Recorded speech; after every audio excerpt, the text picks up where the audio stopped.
Aoko, Ramogi TV, Mombasa. Ero kama na inya jojao kachil kintiere county ma Mombasa momako dhoga nyadende no mabende wacho ni enokia kata ka MCA timo baber kata oyo kapok watiko chenro makamanya koromga juang kwa uke county ma Mombasa adhene county manoma Uasin Gishu Eriko Wenga na nitiere gimoko kuom MCAs e county manoma Uasin Gishu kabende noporo kodgi wach gin bende wawinje pachgi kaluore kaka gisetiyo ne jopiny kabende moko kuom gi bende ng'eni no yier chakre higa mar 2013 Wenga kapok watiko chenro inyalo mana bagon watwak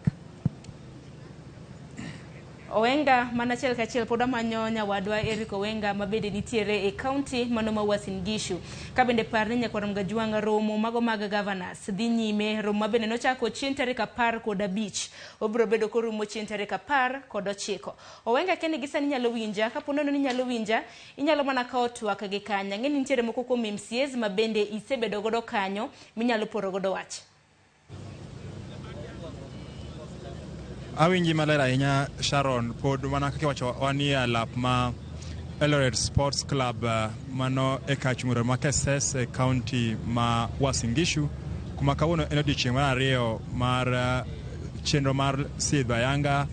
telo mar loch gwenge madhi nyime e Thurka inyalo paro ni ma en nyasi mitimo mar 8 tok telo mar loch gwenge koro kawo thuolo ma higni 10 kochakre higa mar 2013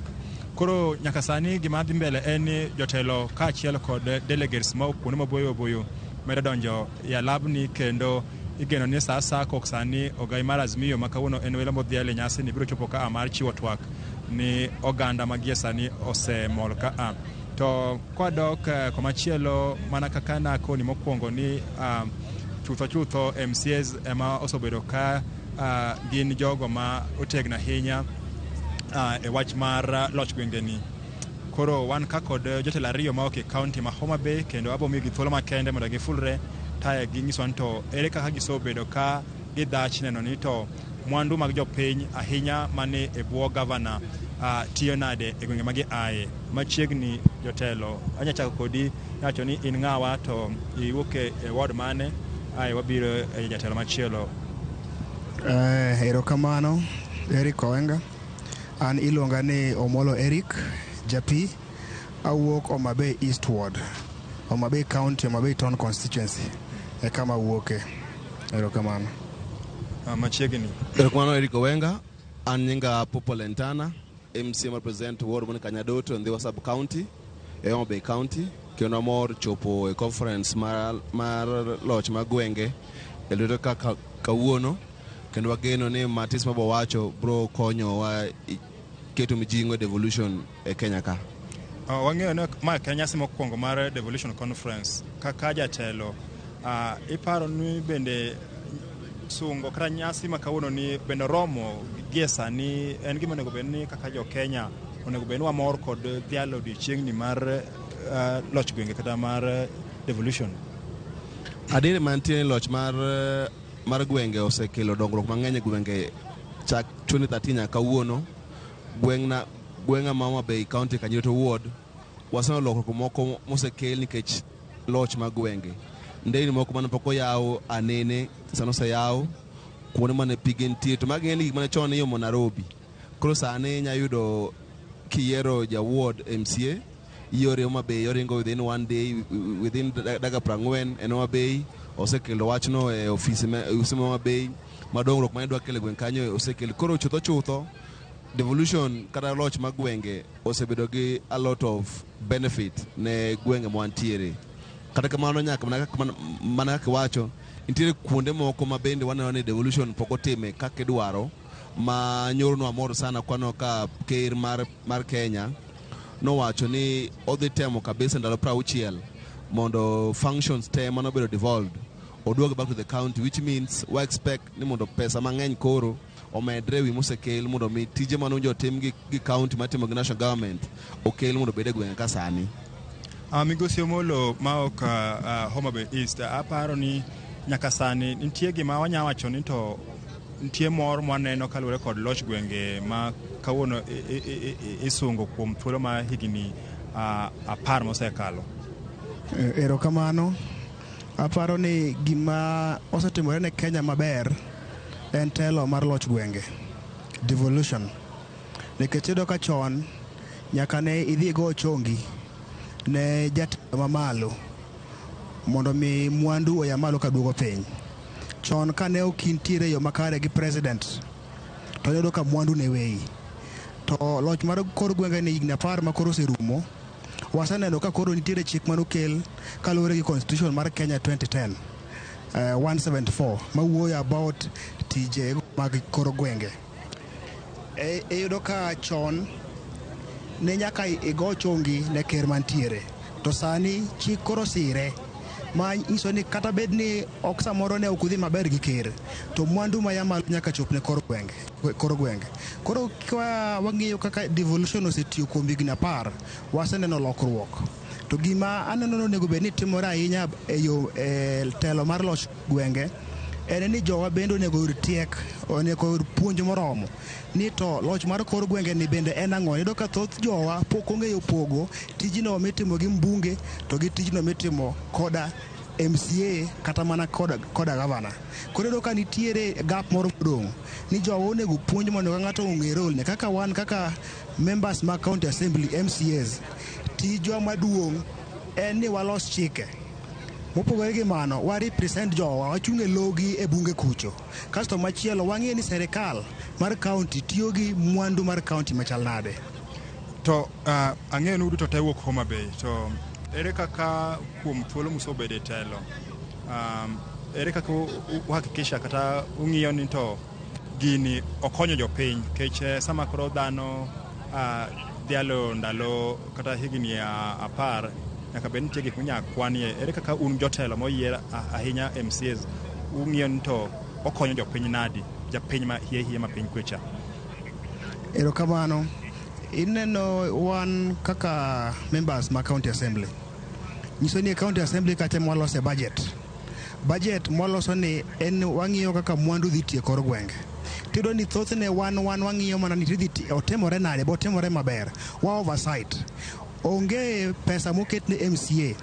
kata moket ne telo mar ward ni in ma idhi chungo idhi timo go dongruok. Onge gimoro ni ward development fund. Nyiso ni dongruok moro amora mwatime wardwa nyaka wadhi wawuo koda governor mondo pesa mar dongruok cha moketo mar county bende ward cha obed godo. Koro yudo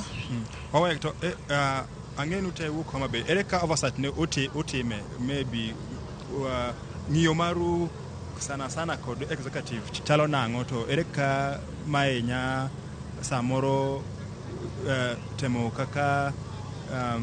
nya inform kaka utimo oversight yo moro amora? Ok en ng'iyo asach, en wach ni entiyo kanyakla because whatever serve Homa Bay County wate. Koro en ni ka pesa obiro from national government waloso budget gi pesa no te to wache mama recurrent mama development. Koro kuma ma development koro mokete mondo jotim ndara tich kaka representative make sure ndara no ng'owa otim kendo time gi standards makare. E Homa Bay County Act mar development ne wacho ni waloso gimoni project management committee matimo gi jogweng watiyo kaka wang'wa given the first phase of oversight ma project motim kanyo e kobiro kuom MC ko ticho kaka MCAs and the voice of the assembly ma make sure ni ka no wach no tim ndara ket kalama sa uchiel o make sure no time kaka wach no. Basically at oversight level apani as assembly Homa Bay wasetemo tijwa no e yo makare ma o make sure ni pesa mano bedo budget last year gigo mano tim wacho ni the team te at least osetim gi kendo wa goyo kwano kubene governor wa osebedo gi a proper work relationship kendo understand the role mar assembly unjo tema ngowa e management mar county government. To tijino watime with a lot of energy, a lot of integrity, more kapar ka in the last 1 year so watini tigi more motikele county assembly amene county development mose kwal mose na twalink kata mpo kwal sanie 100% of mono unjo team at least nyaka financial year mose kadho 2023 ose timgi kendo moko bedo mbele kendo pesa gite the chul and they'll be finished on time. Kaka jotelo moyier bende nitie obadho mokale seche ma utemo kolo ng'iyo nto ere kaka omenda moncho owachi ni onego bed ni gero kar thieth makama kata paya makama nitie obadho mokale ma samo nyamono utiyo tiju maber kaka jotelo ma jopiny omi thuolo matimo kamano? Chutho assembly tiyo gi committees to committees are not well funded from the national government. And what I'm saying from Ramogi County, the governor watching you to the assembly. But what if you're the governor in the future? Okay, to assembly because I think assembly, assembly is taken amzema. Wako giving autonomy, which means Pesamar County government executive, the executive direct from Nairobi.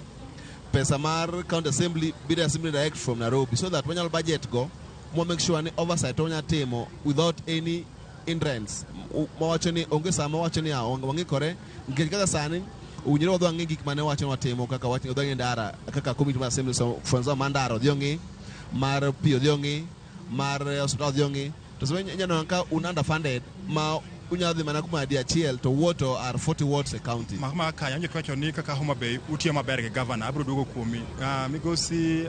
omolo wasanjo ka mokalo kanyo MCAs temo dhiro mondo omed gi omenda samoro kapo omenda ni bro med lakini ka kigo kwano MCAs tema Homa Bay kata ma pacho kate kumrangisi pesa gi kine ka samoro nya mayo thuolo weche mag dongruok ma onego bed ni japiny ma uyiero uyudo nyacho ngawach mar medu osara muso bedo ka udhiro ka MCAs moyiero erokamano iyudo ni pesa mar dongruok kwang'iyo maduong' to madhi e kor gwenge to pod tin ok oromo nyiso ni pesa bende ya malo mabiro e kor gwenge moromo iyudo ka nitiere gik mang'eny monego bed ni watimo kaka ward kaka county to pesa ma ya malo tin kasto kiduogo iyudo recurrent mago pesa michulo jogo matiyo iyudo ni ncha MCAs te odhi Nairobi mondo migi wachgi mar osara olosi iyudo ni MCA pesa moyudo kanyalo wacho ka en siling 86,000 mano basic salary to kimedo ga allowance to biro 144 pesa ni imiyo mortgage gi kalon iyudo ka ei mortgage ing'adi 39,000 tiya ing'adi 59,000 mar mortgage iyudo ni samoro salary mar MCA kaka an aparo dwe mar achiel na ya gi zero makata siling dwe mar ariyo ayudo ka ya ga 12,000 kende dwe mokalo ayaga 12,000 nikech ing'ade te koro sani ma bende nitiere tax midhi timni chiegni MCA ya maonge gimoro to ng'e ni japiny to samoro kano yieri to oweyo ni pesa nitiere ma intiere godo to gima duong' moloyo en ni noyiera mondo wabed jotelo mar kor gwenge mondo mi wakel dongruok makonyo ji te challenge miyudo kwa bedo go ka jogo ma honorable members en ni expectation mar jopiny e gima imi acho ni gero fuku mare iyudo komi priority ma jo wigi wil ni dongruok makonyo ji te emonego bed ni wamiyo kipaumbele mondo bi ji te oyud konyruok koro an kapacha neno ni jo onego mi tiegruok mopoto kendo motegno mondo mi wang'e ni gimomiyo wadhi kaka jotelo margi en ni dongruok manyalo konyogi kawuono gi kiny watimo to dongruok samoro iyudo ni nyalo mana wuoyo gi donors moko mondo kel iwuoyo gi executive mondo kel kata inyalo influence kendo kowuok male national government anina kacho kanyo ni un kaka MCAs utie maber gi governor samoro tie maber ni governor nyiso nang'o kech gimwang'eyo ni onego bed ni ka tiju unu tiyo tiju independently ma kapo ni gimodhi marach executive ka to unya bedo gi thuolo mar siemo tie maber ni samonya mono yudo thuolo mar timo kaka dwarore ahinya e weche mag oversighting erkwana Eric timo maber ok ochune ok timo oversight timo maber wacho ni governor consult koro wa agree on the development things what timo before otimgi wa agree iluongo ni outside the media mok ni ketelela then ako the implementation onwanka onge ng'ama kadho ne wadgi to gimo wacho mondo assemblies of independence ngisanie for example governor wanga nyalo wacho ni ooro pesa mar assembly on time to in the past kata Machakos County nyalo mane Machakos governor Alfred Mutua yuara gi county assembly no dego gi salary mar jo MCAs dweche aboro kako ooro pesa mar assembly to mana mo wadwa ni governor wanga sani ber to what if governor biro next nyabiro governor marach mo wadwa ni assembly obed gi autonomy mondo bed able to do the budget very well without interference or support from the executive. Then secondly, watch ma Jacomo wacho kuom salaries make MCAs kina dieri remuneration mar MCAs anie and below the pay grade ki compare kata gi county executive committee members ma we oversight ma we employ ke chwan monde ko gi teach to you find ngamande ko teach chamo pesa almost 3 times more than pesa mari kata job group mare as 3 times more than 3 grades more than a job group kore mo meno kaka MCAs Kenya mzima ni mondo the government the SRC or look into the remuneration package momi members of county assembly mondo meet their requirement magitio mar oversight counties okinya oversight ngato makidhire onyalo odono mi full mamtoka odono ngeni lunch while e oversight to in mane mi teach odono oversight ngama at least kidhire to ijalo ngio lunch equal machal kode ko mane gima waneno kaka MCAs Kenya mzima mondo wa improve for the next generations of MCAs ibeni kiroje MCA first and teach mom appreciate secondly teach me kiti mar oversight inya time mok hindrance okni yonge pesa full kitanga MCAs tot MCAs mobiro kai moko ngara pesa full mari mo gari mondo bikai na uto matatu in MCAs ani kido matatu ibino kai tangi moma is making sense onga at all so MCAs do mondo remunerated according to the job grade mar joma gi oversight kaka CCs gi chief officers koro itama wacho ni samoro dipeno osara ma wacho ni imi matin ni kod koso that kiti ma osebedo kudhiro mondo ubed kod ma konyo tiyo tijo mapiny kaka achiel kuom dhiro ma mono utimo oversight maber kech ong'e ni sama ni manyo kom to ni ng'eyo gima kaka kanyo chal yes nang' miyo koro kisoyudo kom to itemo lokri mondo koro omiyi mang'eny mondo koro ka itim tiji mani dwaro mani ng'e ka chal mokwongo Mheshimiwa Omolo ineno thothne kwadhi kacha to wadhi gi paro mar dongruok to sama wadhi gi paro mar dongruok ne wa expect ni jowa bende oket focus gi dongruok tiro ni wan MCA kosedhi kacha expectation mar jopiny samoro mondo mi gony gi bedo malo moingo gima noteri ni tim koro iyudo ni 1144 cha moseng'ad nyaka lo midonge samoro 1019 kata nono ema bende MCA ne makaliel moro nitiere kor gweng' ene midhire arambe moro nitiere kor gweng' ene kaka wang'ni e arambe muka e dwe mar 8 ni dwe mar 9 dwe mar 8 ni kende an kaka MCA ne an gi invitation cards 51 ma nyithindo madhi university kaka di kony idhi manona ni timri nade oye mana kanyo watieko kodi inyacha ngono kapok watieko